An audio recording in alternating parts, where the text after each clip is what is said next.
पद शरणं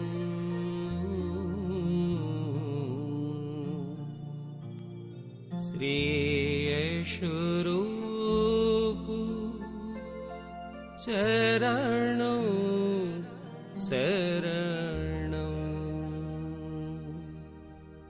जय सद्गुरुदेव जय पद शरणं श्रेयस्वरूप चरणं शरणं। जय सद्गुरुदेव जय पद शरणं श्रेयस्वरूप चरणं शरणं। जय सद्गुरुदेव जय पद शरणं श्रेयस्वरूप चरणं शरणं। जय सद्गुरुदेव जय पद शरणं श्रेयस्वरूप चरणं शरणं।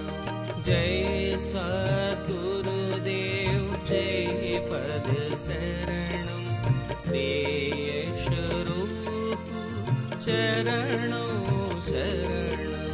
जय सद्गुरुदेव जय पद शरणं श्रेयस्वरूप चरणं शरणं।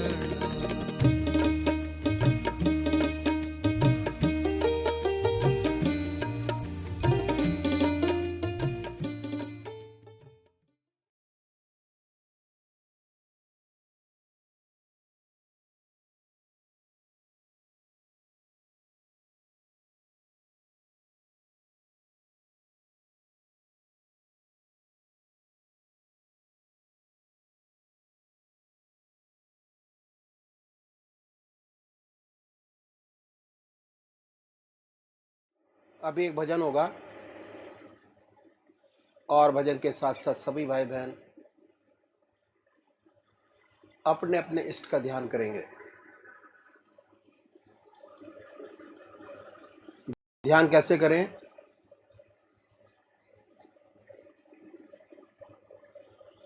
अखिल भारतीय संत मत सत्संग की तरीकत मैं आपके सामने रखता हूं।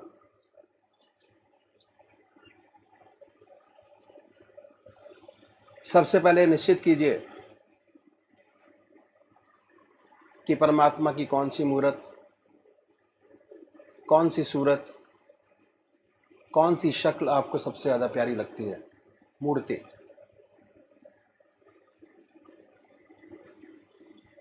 किसी से पूछने की जरूरत नहीं, अपनी आत्मा से प्रश्न कीजिए कि भगवान का वो स्वरूप जो आपको सबसे ज्यादा प्यारा लगता है उसको चुनें।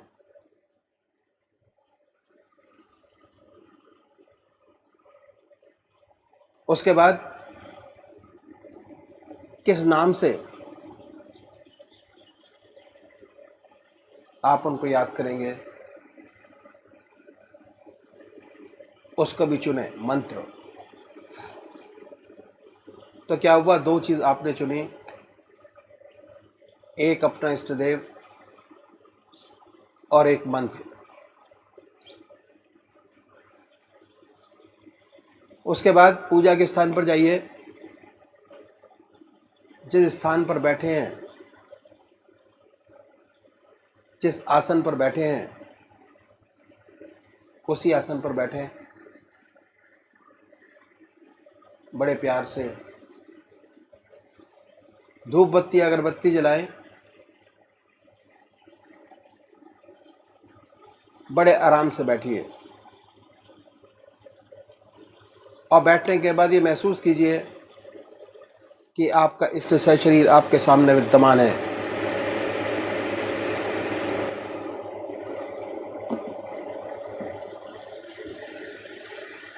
सशरीर भावना से अपने इष्ट को अपने सामने बनाएं। बड़ी बड़ी आंखें हैं, गोल चेहरा है, जटाएं हैं, सर्पों की माला है, ख्याल से, बाई थॉट, उसमें इतने लीन हो जाए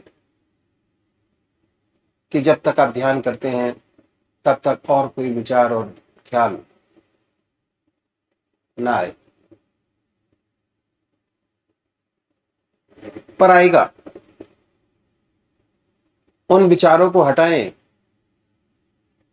फिर अपने इष्ट देव की मूर्त अपने सामने बनाएं, फिर हटाइए, अपने इष्ट देव की मूर्त अपने सामने बनाएं। जो मंत्र आपका है उसको उच्चारित होते सुनिए कि हमारे हृदय से हमारे इष्ट का नाम निकल रहा है और हम सुन रहे हैं। और जब तक ऐसा ना हो, बड़े प्यार से अपने इष्ट का नाम विद फुल फोर्स जिह्वा से ले सकते हैं।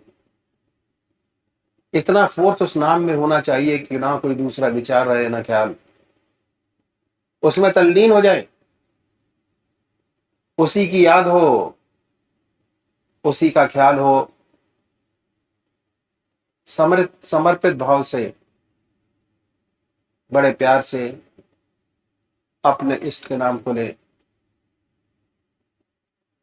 आधा घंटा सुबह और आधा घंटा सायंकाल, ये 2 समय निश्चित कीजिए। और आधे घंटे में 20 से 25 मिनट ध्यान को दीजिए। दूसरे वो भाई हैं जो निराकार भगवान के उपासक हैं, ओम, अल्लाह, वाहिगुरु,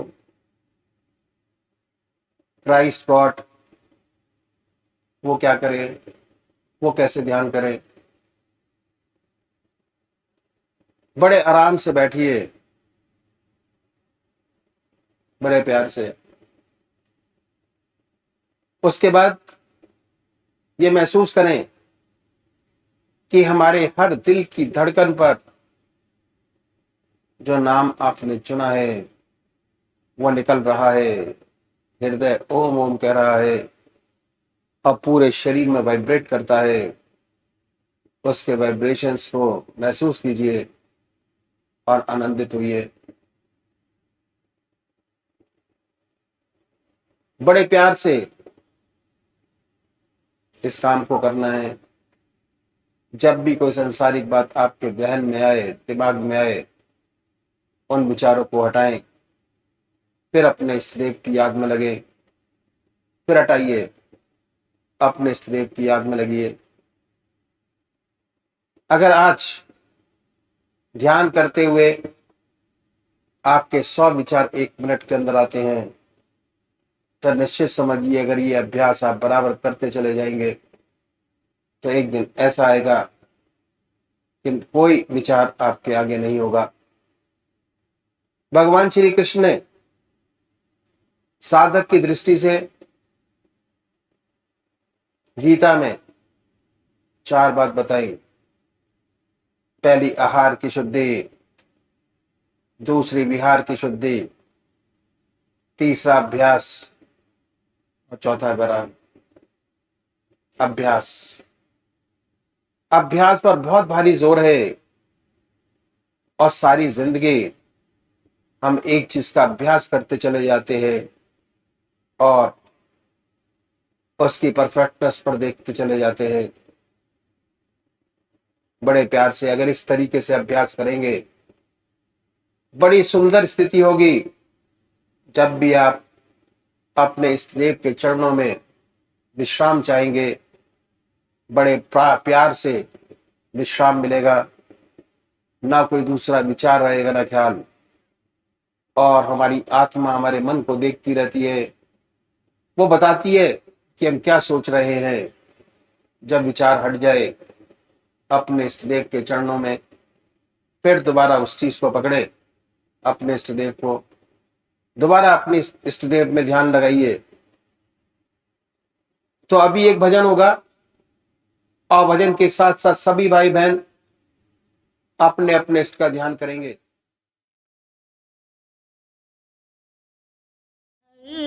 से आए तू, शायद उधर से आए। बैठे हैं रहे गुजर पे, दिल का दिया जलाए।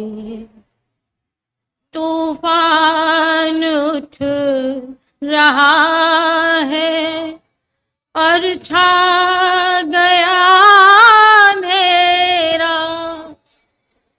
तूफान उठ रहा है और छा गया अंधेरा, और छा गया अंधेरा।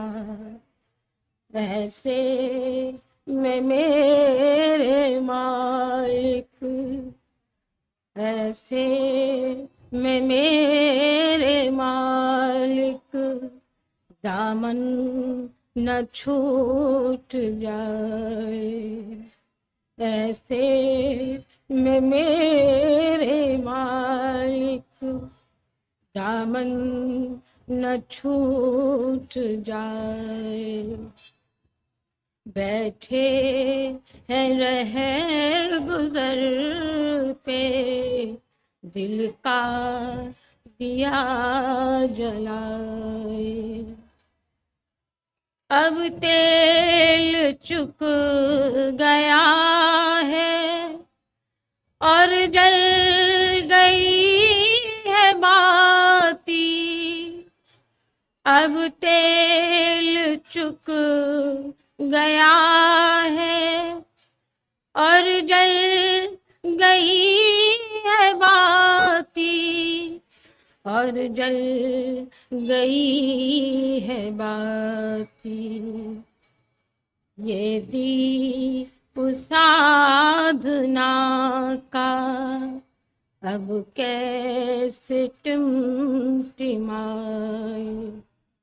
ये दीप साधना का अब कैसे टिमटिमाए। शायद इधर से आए तू, शायद उधर से आए। शायद इधर से आए तू, शायद उधर से आए।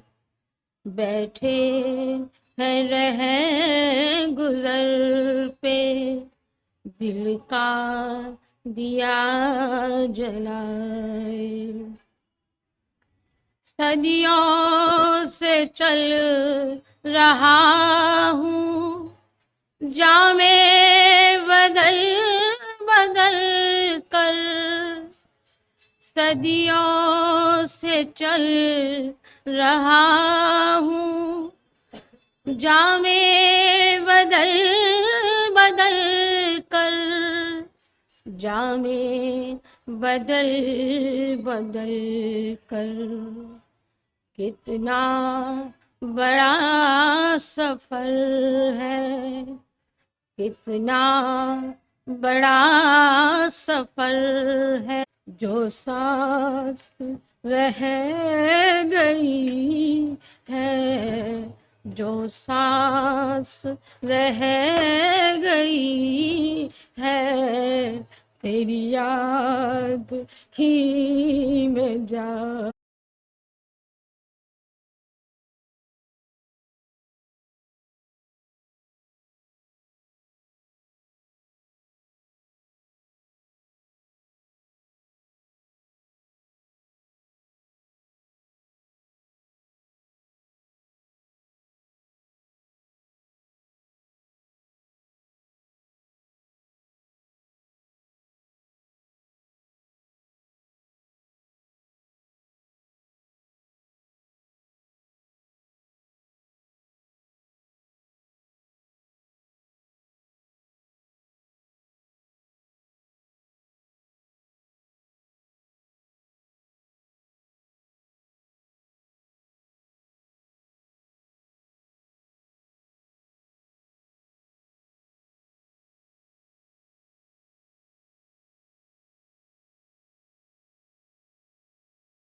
शक्तियाँ तैयार करनी है जिनके पास बैठकर दूसरों को फायदा हो, एक नहीं अनेक।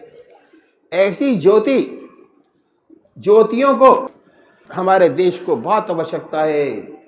इसलिए लग लिपट कर अपनी आत्मिक शक्ति बढ़ाएं, खुद का कल्याण हो, दूसरों का कल्याण करें। खुद ब खुद इतनी शक्ति आप में आ जाए कि जहां बैठे जिससे बात करें आपकी तरफ आकर्षित होगा।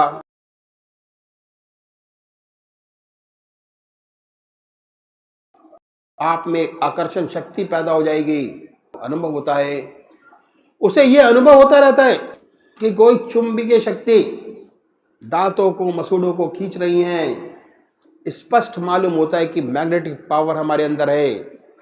आपको ऐसा मैग्नेटिज्म पैदा करना है ताकि अपना भी कल्याण हो और दूसरों का भी कल्याण हो सके।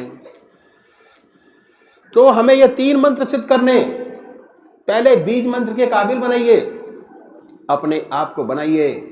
और जब तक चैन ना लें, जब तक चित्त की एकाग्रता आपको हासिल ना हो जाए, मैंने बताया कि यहाँ तो उपदेश और एक को दे देते हैं, बहुत ज़रूरी है। राम नाम से तो लगाना आवश्यक है। राम नाम लगे नहीं तो कैसे होगा। फिर फील्ड बनाना आपका काम है। फील्ड बनाकर जब तक चित्त की एकाग्रता हासिल ना हो जाए तब तक समझिए कि बीज मंत्र नहीं मिला। पता चल जाता है बीज मंत्र कब मिला, कैसे हुआ। छिपा थोड़ी रहता है, पूजा के माध्यम से पता हो जाता है। उपदेश है, दीक्षा है, कई बातें होती हैं, उसे अंदाज़ा हो जाता है कि हमारी स्थिति क्या है। हमें अपनी तरक्की करनी है, बीज मंत्र से उसको कीलक मंत्र बनाना है। ऐसा कील दे प्रभु के नाम का कि हर समय उसकी याद बनी रहे, एक भी क्षण उसकी याद के खाली ना जाए। जो हम काम कर रहे हैं उसमें ईश्वर की याद हो, ज़रा मन हटे फौरन ईश्वर की याद। मान लीजिए कि दिमागी काम कर रहे हैं, जब तक काम कीजिए। दिमागी काम को करते करते भी एहसास होता है कि हाँ हो रहा है, और उस काम को करने के बाद तो फौरन ईश्वर की याद का एहसास हो जाना चाहिए। हो सकता है अगर दिमागी काम कर रहे हैं तो ध्यान थोड़ी सी कमी हो, लेकिन याद बराबर बनी रहेगी। जिसका मंत्र कीलक हो जाता है उसे तो याद कभी गायब नहीं होती। चाहे दिमागी काम करे या शारीरिक कैसा भी काम करे, बराबर मन प्रभु के चरणों में लगा रहता है। ये बहुत आवश्यक है। मैंने आपके सामने 3 मंत्र रखे, बीज मंत्र, कीलक मंत्र, शक्ति मंत्र। कैसे अपने अंदर वह शक्ति पैदा करें, वह अट्रैक्शन पैदा करें जिससे दूसरे हमारी तरफ आकर्षित हों, आकर्षित होकर उनमें भी सद्भावना पैदा हो, भक्ति भाव पैदा हो, परमात्मा का प्यार पैदा हो, ईश्वर की ओर आगे बढ़ें। बीज मंत्र, कीलक मंत्र, शक्ति मंत्र से आगे और भी स्टेजेस हैं। पहले हम यहाँ तक तो पहुँच लें, उसके बाद आगे की बात करेंगे। पहले खुद का कल्याण करें, उसके बाद औरों का कल्याण करना शुरू करें, फिर ये अवस्थाएं प्राप्त होती हैं। आज मैंने आपके 3 मंत्र रखे।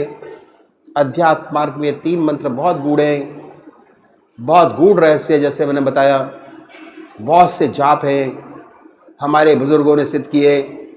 अगर इन जापों को अपनाते हैं तो हमारा जल्दी काम बन जाता है। जब बीज मंत्र मिल गया तो आध्यात्मिक बच्चा पैदा हो गया, स्पिरिचुअल चाइल्ड इज बॉर्न। इस बच्चे को खुराक चाहिए। पैदा हुए बच्चे को अगर उसकी माँ का ही दूध मिलता है, वह निरोग फलता फूलता नजर आता है। कहीं माँ का दूध नहीं मिला, गाय का सूखा दूध पिलाया तो तंदुरुस्ती सही नहीं रहती।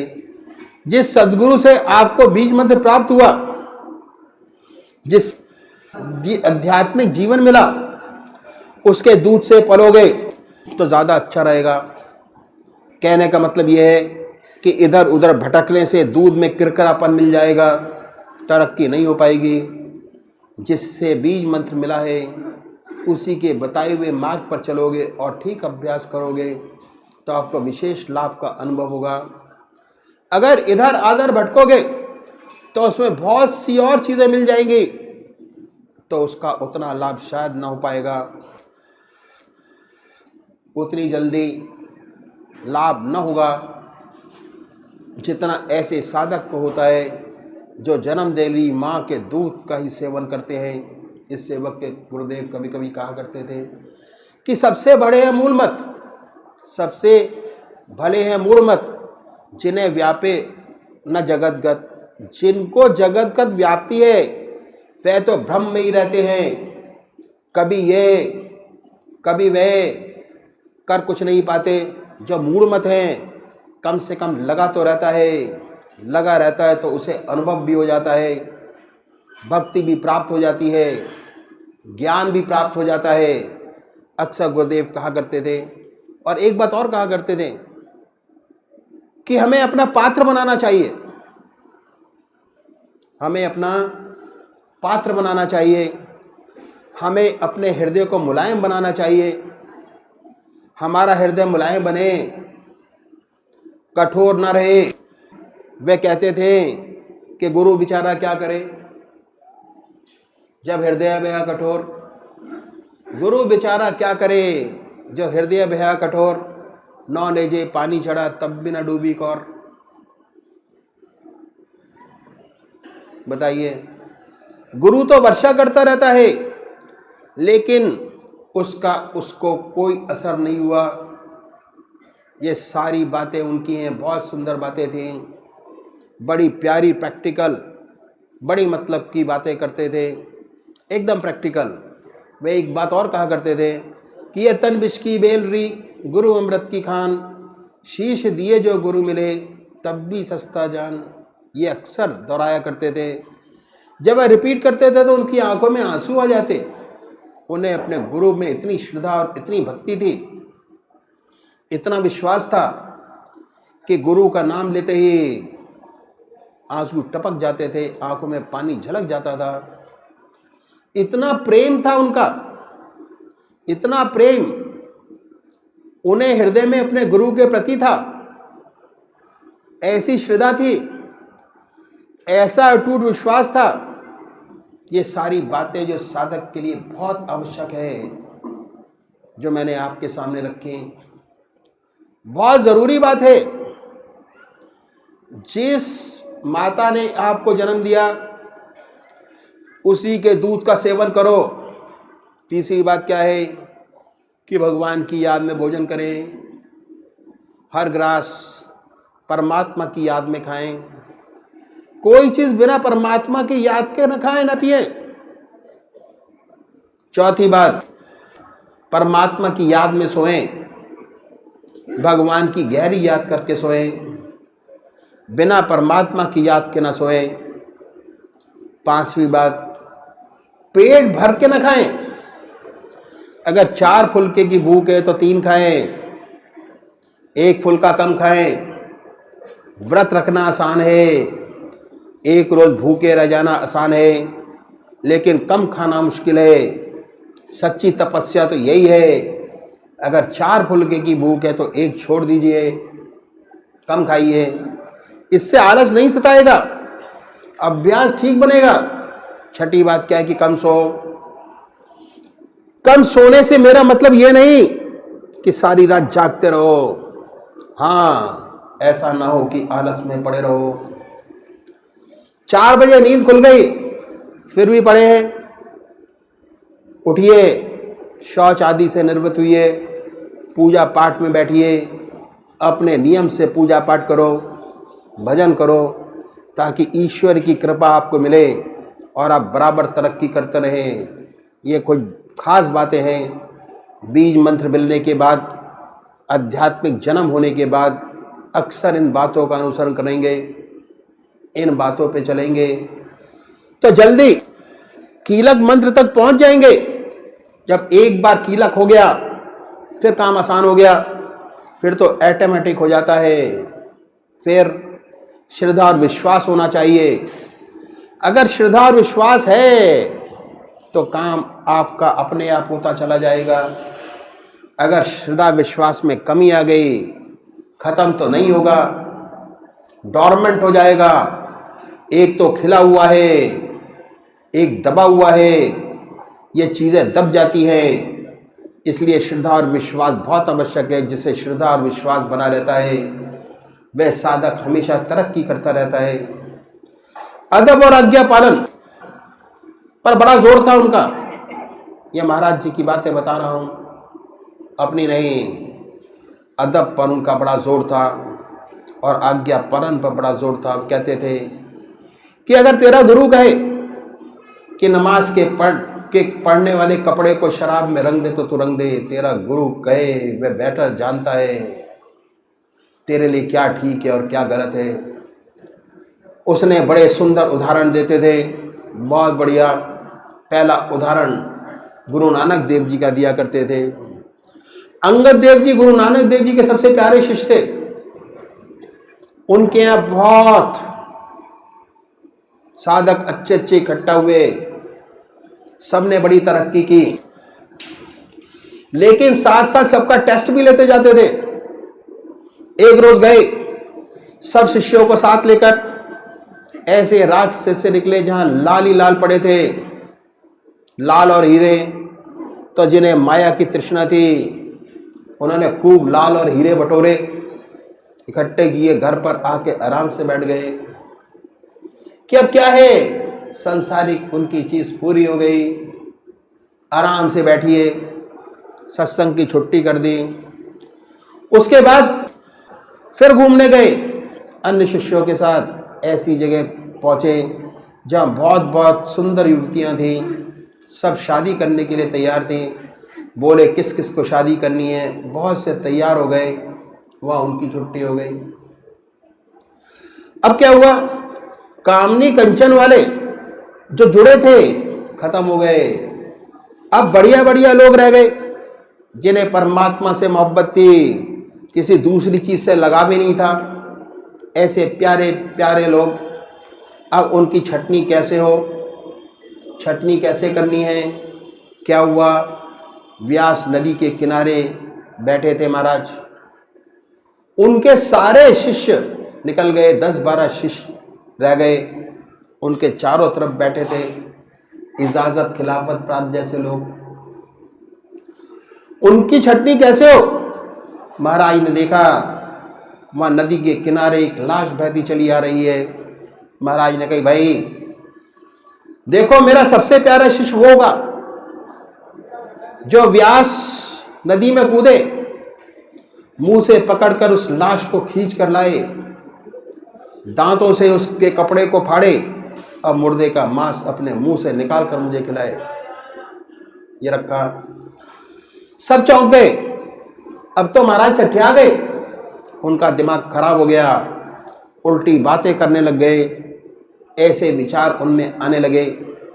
महाराज ने एक एक करके इशारा किया, एक इशारा गर्दन नीचे, दूसरा इशारा गर्दन नीचे, तीसरा इशारा गर्दन नीचे, और अंगद देव जी की तरफ इशारा किया तो तपाक से उन्होंने कपड़े उतारे और मारी छलांग। व्यास नदी में डूब गए, दांतों से लाश को पकड़ा, लाश को खींचकर किनारे पे ले आए, अब गुरु महाराज के सामने लाके पटक दी, दांतों से कपड़ा हटाया, दांत मारा काटने के लिए, मांस तो था नहीं, हलवा था, तो मुंह में हलवा आ गया, बड़ा ही स्वादिष्ट हलवा। पंजाब में ऐसा होता है कि जिनके बच्चे नहीं जीते वे लाश की तरह हलवों को बनाकर नदी में बहा देते हैं। वह हलवा आ रहा था बना हुआ। गुरु नानक देव जी ने कहा कि इसमें मेरा और तेरा हिस्सा है और किसी का नहीं। श्रद्धा और विश्वास जब भी बात होती तो वे अक्सर कहा करते थे कि अगर तेरा गुरु कहे कि तू नमाज के पढ़ने के कपड़े को शराब में रंग दे तो तू रंग दे। वह बेहतर जानता है कि तेरे लिए क्या ठीक है क्या ठीक नहीं, लेकिन ये स्टेज आखिर की है। मैंने आपको बता दिया कि कुछ लोग जो चुनिंदा हैं उनके लिए है, सबके लिए नहीं। पहले बीज मंत्र, उसके बाद कीलक मंत्र, उसके बाद शक्ति मंत्र, फिर सेवा करो, दूसरे को रोशनी दो, प्रकाश बचाओ, अपने आप को बढ़ाओ, ऊंचा करो। जब ईगो मैं बिल्कुल समाप्त हो जाए तब इस योग होंगे, तब टेस्ट में आने लायक होंगे, उससे पहले आ नहीं सकते। ये बड़ी विशेषताएं थी जो इस सेवक के गुरुदेव बताया करते थे, वो मैंने आपके सामने रखी ताकि आप लोग पूरा पूरा फायदा उठा सके। ये मेरी बातें नहीं, मेरे महाराज जी की बातें हैं जो गुरुदेव सब इसे सबक देते रहते थे। वे सब आपके सामने रखी सारी बातें और आपके सामने खोल कर रख दी। ये रास्ता ऐसा है। और एक बात और है, ये रेत के लड्डू हैं। ये रास्ता रेत के लड्डू से भरा हुआ है। जो खाए वो बचता है, ना खाए वो बचता है। ये भव सिंधु हमें पार तो करना ही है। एक दफा रास्ते में आ गया तो चलना होगा ही, रोक नहीं सकते। चाहे राजी से चले, चाहे गैर राजी से, राजी खुशी से चले या तकलीफ उठाकर चले, चलना तो है ही। जो इसमें दाखिल हो गया उसे पार तो करना ही है, उसे परमात्मा से तो मिलना ही है। इस जन्म में मिले, अगले जन्म में मिले, आसानी से मिले, तकलीफ उठाकर मिले, मिलना तो जरूर है। सबसे आवश्यक बात यह कि हम अपने आप को भगवान को पूर्णतया समर्पण करके चलें, पूर्णतया समर्पण, ताकि जल्दी से जल्दी अपनी असली चीज को प्राप्त कर सके,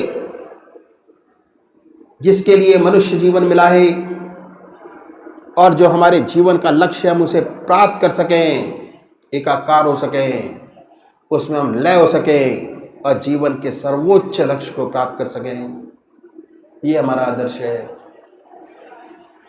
और हमें पूरी कोशिश करनी चाहिए कि अपने आदर्श तक पहुंचे, जिसके लिए हम यहाँ आए हैं। परमात्मा तू ही है, तेरी इच्छा पूर्ण।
अनमोल वचन अखिल भारतीय संत मत सत्संग के संस्थापक और गृहस्थ में आनंद योग के जनक परम संत महात्मा परम पूज्य श्री यशपाल जी महाराज अर्थात परम पूज्य भाई साहब जी द्वारा प्रतिपादित इन अनमोल वचनों का पालन करना अति आवश्यक है। ये वचन हमारी गृहस्थ आध्यात्मिक साधना के लिए मूलभूत सिद्धांत हैं, जो इस प्रकार हैं।